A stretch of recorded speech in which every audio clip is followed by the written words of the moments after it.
So let's get into our first round rules real quick. So a great take awards you 200 points. A good take awards you 100 points. An okay take nets you 50. And a bad take, which will be the case in every round, will knock you down. You won't get anything. You get 0 points for this. So the obvious headline, the thing that is leading all of sports talk, television, radio, the whole bit, is the Aaron Rodgers Jets story. So Aaron Rodgers goes down only 4 snaps into his New York Jets career, tears his Achilles on a play made by the Bills defensive lineman.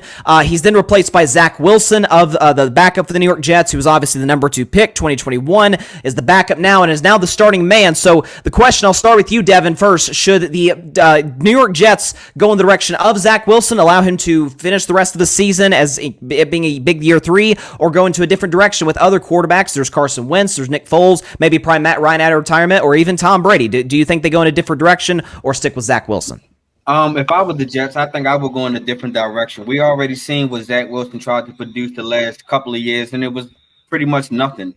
So I don't think that Zach Wilson is the answer, and Zach Wilson will not be the answer for these guys, especially with that offensive line that we clearly seen is kind of in trouble, except for when they are running the ball.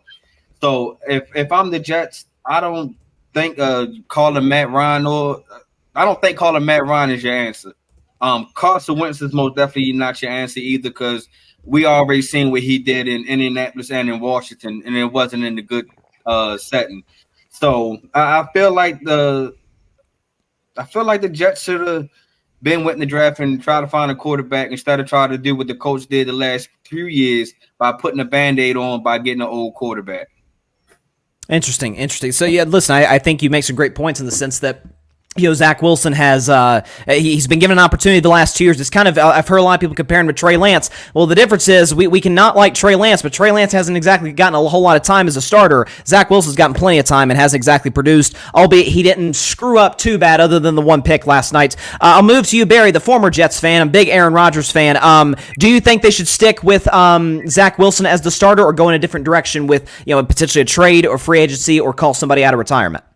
They need to go with another option, because we've seen enough of Zach Wilson that he's just very fidgety, man. He's in his 3rd year, and even last night, you know, they're down 10. Obviously, you know, the crowd gets into it. He makes a couple of passes, but I'm still not sold on this kid. It's just, sometimes I feel like the stage is a little too big for him, and it might be beneficial to bring in somebody that's been here before with this type of team that can be able to be a game manager and not turn the ball over, not make mistakes. This guy is still learning on the job. You want somebody that is already prepared for this particular stage. This is the reason why they brought in Aaron Rodgers, was because that they didn't want to wait to develop a quarterback on the fly. They wanted somebody to be able to get the offense, understand what's going on, be the commanding leader of that offense for the skills weapons that they have, and go forward with a great defense. You can't do that now with Zach Wilson if you stick with him. So they have to bring in a veteran guy to be able to stabilize the ship and at least try to get to the playoffs. Yeah, and you make some fair points in the sense that, you know, again, like I was saying earlier, that Zach Wilson has been given an opportunity, and he's been put in a position to succeed with that great defense. And yesterday, he was about the, I'd say, 11th or 12th biggest reason the Jets won that football game. A lot of it was special teams. Defense obviously took the ball from Josh Allen, who we'll, of course, get to in our second segment. I'll go to you, Alfred, now. You're a Jets fan. Not only are you a Jets fan, you were in the building last night to experience all the emotional roller coaster of what the ensuing 3.5 hours ended up presenting. Do you think the Jets should stick with Zach Wilson, who, you've made fun of him and call him about his headband and all that, or should they go in a different direction with a veteran quarterback? So my answer is going to be based on the short term meaning the 2023 season. In the short term, I think, yes, they should stick with Zach Wilson, and I'll tell you why. Number one, out of all the free agent options available, none of them are good. Carson Wentz, I don't want on my team. Nick Foles, I don't want on my team. And then the 2 retired quarterbacks you mentioned, in Matt Ryan and Tom Brady, they're not coming out of retirement. I don't see it. And then you look at the other free agents left: Colt McCoy, Teddy Bridgewater, and then the rest of them are journeyman, lifelong second and third stringers. So I would take Zach Wilson over all of them right now. Number 2, I think this is a more improved Zach Wilson. Zach Wilson only turned the ball over once last night.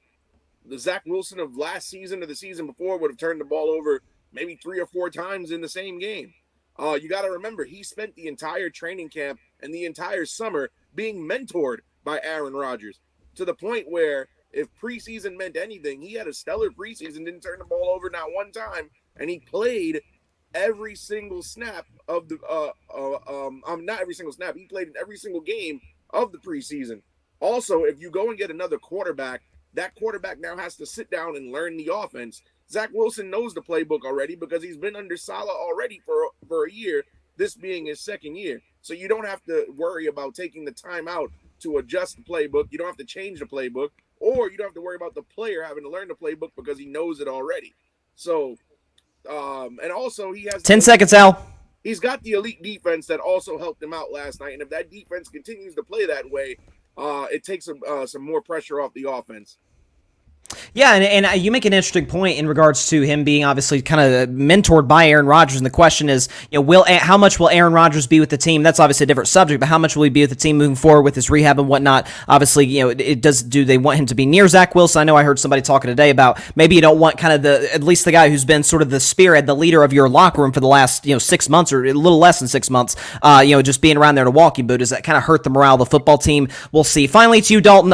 Do you think the Jets should stick with the third-year man Zach Wilson, former second overall pick, or should they go in the direction of a Wentz or go make a move? Again, you mentioned Matthew Stafford. I've heard that suggested today in sports media. Do you think they should go in a different direction than Zach Wilson? I think it really depends on what the different direction is. Like, to me, asking it as a yes or no question, should they go in a different direction? I mean, look, if Matthew Stafford is definitely available, I think you entertain it, but I also don't think you hemorrhage I don't think you hemorrhage your future to get Matthew Stafford either. At the end of the day, you're dealing with a guy in Zach Wilson who last night wasn't great, but he also wasn't terrible. Like, he had the one awful throw. Other than that, he was a game manager. He did what you need to make a game manager to do. And that offense is still pretty explosive. Every time Breece Hall touches the ball, I think he's going to break. I think he's going to break free. I think they have enough of a running game that they can, kind of sustain it if they have Zach Wilson only making 15 to 20 throws a game. I don't think sticking with him is ideal, but their situation right now is not ideal at all. So, look, I don't think you entertain anything in the free agent market. I think you only entertain trades, but it's got to make sense. Like, you don't need to get desperate here because Rodgers went down. Like, to me, you stick with Zach Wilson, you put your faith in Zach Wilson, you have Rodgers get behind him, and you only move if you have to, if it really makes sense. It's interesting, too, because the fact that obviously you got Zach Wilson playing last night. You mentioned the fact that he was a game manager. Again, the coaching staff didn't really ask him to do things that they asked to do the last couple of years and kind of be that true franchise quarterback to put on your back. Sure, the arm strength is going to blow you out of the water. He had that big pro day at BYU, but that doesn't necessarily mean he's able to again put an offense on his back constantly, time in and time out. So I think at the end of the day, that's going to be a question. So before we get to point totals through the first round, we got a couple of comments here from Max7373. Big fan of yours, Devin. He says the champ is here, Team Devin.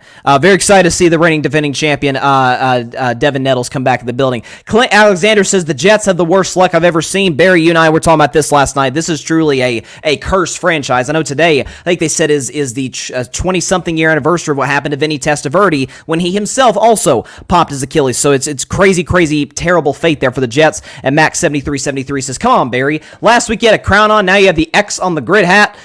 I gotta admit, I'm kind of with Mac there in the comments, and of course, everybody, feel free to chime in the comment section if you so choose to make your thoughts and your opinions heard. Speaking of my thoughts and my opinion, the host of that show, Devin Nettles, not that great of a take. It's an okay take. I'll give it to you, Devin. The only thing reason I gave you an okay take is because I didn't really get a decisive answer. Again, we like decisive answers here on the 8 o'clock spot, one way or the other. But listen, that's an adjustment you can make. You still have a chance to win, obviously, but I didn't really get necessarily the sense of where you're going.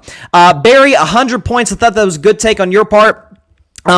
Is fine. I think you're you didn't really, again, give a direction which the Jets should go, but you did, unlike Devin, in fairness to you, you did give an answer in terms of them, going a different direction with a veteran quarterback. Alfred, I kind of disagree with you that they can go with Zach Wilson long term, but I thought it was a good take in the sense that you brought the fact that, listen, Aaron Rodgers could still be around the building. You at least hope that in year 3, A, with experience, and B, having one of the greatest quarterbacks ever mentoring you, that would be something that you got to, you got to look at in terms of his success. And Dalton Brown, I'm also going to give you 200 points. Again, I kind of disagree with you as well with them going with Zach Wilson, but I thought you brought something that's very important to me, and that's nuance. And talk about the quarterback market, and is it necessarily a better option than Zach Wilson? So solid first round by everybody, but Alfred and Dalton, the winners here in round 1.